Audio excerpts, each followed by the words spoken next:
Me présenter.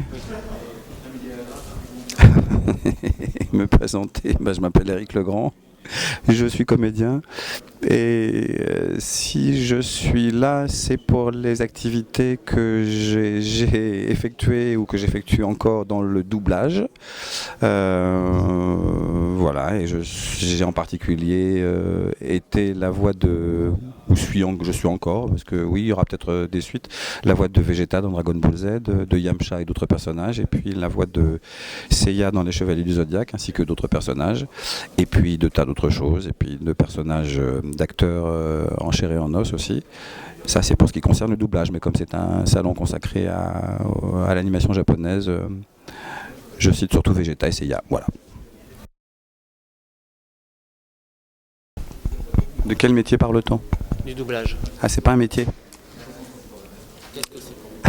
Voilà, c'est une activité de comédien. Mon métier, j'ai commencé à le faire quand je suis rentré. Enfin, je suis rentré au conservatoire d'art dramatique, j'étais très jeune, j'avais 19 ans. Et j'ai suivi mon cursus d'élève au conservatoire d'art dramatique à Paris.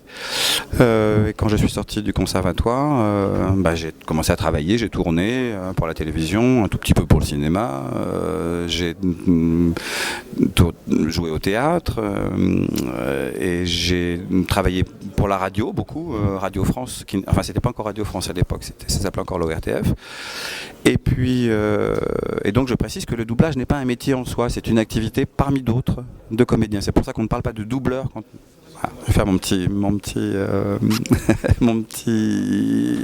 cheval de bataille, mon petit couplet sur la question.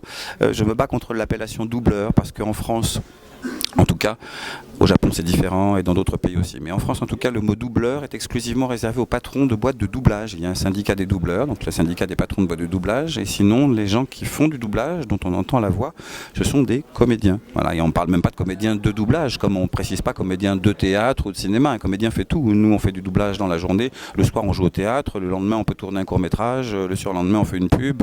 Et à chaque fois, on ne change pas d'appellation. On n'est pas comédien de doublage, de théâtre, de court-métrage ou de pub. On est comédien tout court. Donc je me bats contre cette dénomination de doubleur qui est répandue dans les médias à tort, parce que très souvent, bien entendu, les journalistes ne savent pas de quoi ils parlent, donc ils parlent de doubleur à longueur d'article, et ils ont bien tort, parce que dans notre métier, on ne parle absolument pas de doubleur, on parle donc de comédien. Donc je me bats contre cette appellation, d'abord pour que les gens soient en accord avec les usages de notre métier, et puis surtout parce que si on parle de doubleur, ça infère l'idée que c'est un métier à part entière, justement. Et ça n'est pas un métier, c'est une activité parmi d'autres de comédiens. Donc j'ai pas commencé à faire ce métier, rien ne m'a motivé à le faire. Rien ne nous motive à le faire, ce qui nous motive c'est d'être comédien.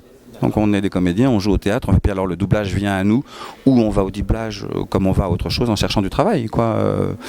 Parce que on est rémunéré quand on fait ça, comme quand on fait autre chose. Donc c'est pas un choix de carrière en soi. Tous les comédiens qui font du doublage font du théâtre, ou on fait du théâtre, en font encore, tournent, travaillent devant un micro, mais ailleurs que dans le doublage, et voilà. J'étais complet, je crois, sur la question. La deuxième question. Deuxième question, qu'est-ce qui vous a motivé? Vous avez un peu expliqué pour... Voilà. Rien ne m'a motivé en particulier. Je connaissais pas. Je m'étais même jamais rendu compte que quand je suis rentré au conservatoire, moi c'est tout juste si. Je m'étais jamais posé la question. DVF, d'ailleurs. Oui, je m'étais jamais posé la question de savoir ce que c'était qu'une VF ou une version originale. Le doublage, j'en avais même jamais entendu parler. Et puis j'ai assisté à des plateaux 2-3 fois après être sorti du conservatoire, un bon moment après, quand j'ai compris que c'était une activité et qu'on pouvait gagner sa vie en faisant ça aussi. Et puis je l'ai fait 2-3 fois, et puis j'ai cessé d'y aller. Et puis un jour, le doublage est venu à moi, littéralement. C'est un comédien qui travaillait à la radio régulièrement. À qui on disait, qui s'appelle Jean-Pierre Leroux, pour ne pas le nommer, qui est un petit peu plus âgé que moi, qui a fait beaucoup de théâtre aussi dans sa vie, qui en fait toujours. Et Jean-Pierre travaillait à la radio, beaucoup, et il y avait un réalisateur de radio qui lui disait souvent « c'est fou ce que ta voix ressemble à celle d'Éric Legrand ». Et à moi, il disait « c'est fou ce que ta voix ressemble à celle de Jean-Pierre Leroux ». C'était pas si flagrant que ça, mais c'était pas non plus complètement faux. Il se trouve que Jean-Pierre faisait déjà du doublage.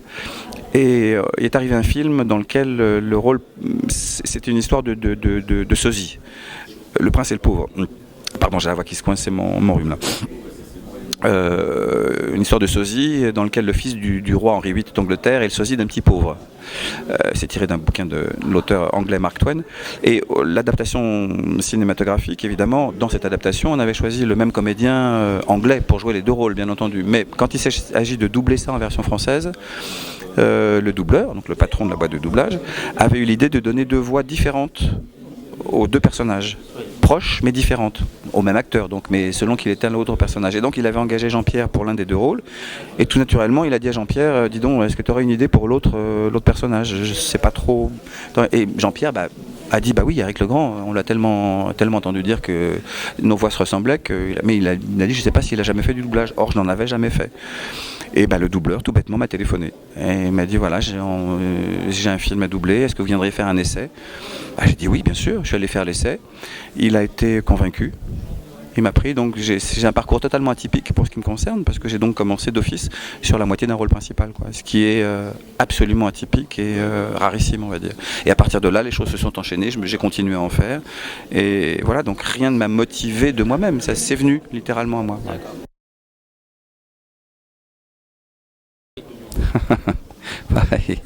On dira dans les plus importants, c'est Vegeta bien sûr, à cause de son sale caractère. C'est ce qu'il y a de plus drôle à faire. Mais avant lui-même, en beaucoup moins important, il y a le présentateur des tournois d'arts martiaux, c'est ça, des combats dans des BZ, qui m'a fait beaucoup rigoler, parce que celui-là, j'ai vraiment pris mon pied à le faire, il est complètement fou, et rentrer dans l'image avec les tronches qu'il fait, invraisemblables. Ça m'a beaucoup amusé, surtout qu'il a un débit absolument phénoménal, et comme moi, comme on peut s'en rendre compte, je parle beaucoup et assez facilement, sans prendre ma respiration. C'était assez facile pour moi, j'en rajoutais même dans le texte. Et c'est le personnage que j'ai préféré doubler. Après, dire que j'aime tel ou tel personnage, je m'en fiche un peu. Ce qui m'amuse, c'est le plaisir du comédien. Bon, en tant que comédien, c'est Vegeta. Dans les grands personnages, c'est Vegeta qui m'a le plus amusé. Alors, c'est un mot qu'on utilise. Le mot projet n'est pas un mot qu'on utilise dans le doublage. On parle de projet quand on a une pièce de théâtre qui va venir. Oui, j'ai le projet de jouer telle pièce. Je suis en train de la répéter, ou bien on essaye de la monter, c'est un projet. J'ai le projet de tourner un truc. Le doublage, on ne parle pas de projet. Même quand il y a une série qui se profile à l'horizon, d'ailleurs souvent on n'est pas au courant, on le sait au dernier moment. Ou même quand il y a un 35 mm qui arrive, on le sait très souvent peu longtemps à l'avance. Mais d'une manière générale, c'est très ponctuel ce qu'on fait. On nous appelle pour la semaine prochaine, t'es libre 9h30, 13h30, tel jour, à tel studio, ouais d'accord. Mais c'est pas un projet, on y va, on le fait, une fois qu'on l'a fait, c'est fini. Et entre nous, on dit pas t'as des projets, non, on dit t'as du boulot en ce moment. Ouais, j'ai du boulot régulièrement, au contraire, non, j'ai pas beaucoup de boulot, j'ai fait un cachet ce mois-ci, ou bien ça fait 2 mois que j'ai pas fait un cachet, bon. Mais même si on a des trucs à venir, et de toutes les manières, on voit de moins en moins à longue échéance maintenant. Devant moi, j'ai peut-être 2 jours de travail, là, je sais même pas, quand je regarde mon carnet. Mais ça va probablement, enfin j'espère, je croise les doigts, ça va probablement venir.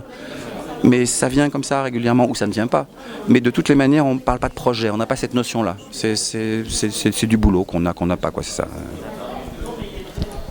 Bon, je crois qu'on a fini. Est-ce que c'est possible d'avoir une petite phrase d'un personnage de manga pour nous faire plaisir?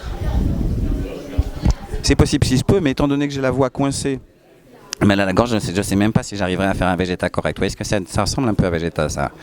Alors je leur dis, n'insistez pas, parce que Vegeta a un très sale caractère. D'ailleurs, Éric Legrand, qui le double, a un très sale caractère lui aussi. Et si on insiste un peu trop, il vous éclate la tête à tous, pauvre Vermisseau. D'accord? Et voilà. Alors maintenant, il va vous dire au revoir. À bon entendeur, salut.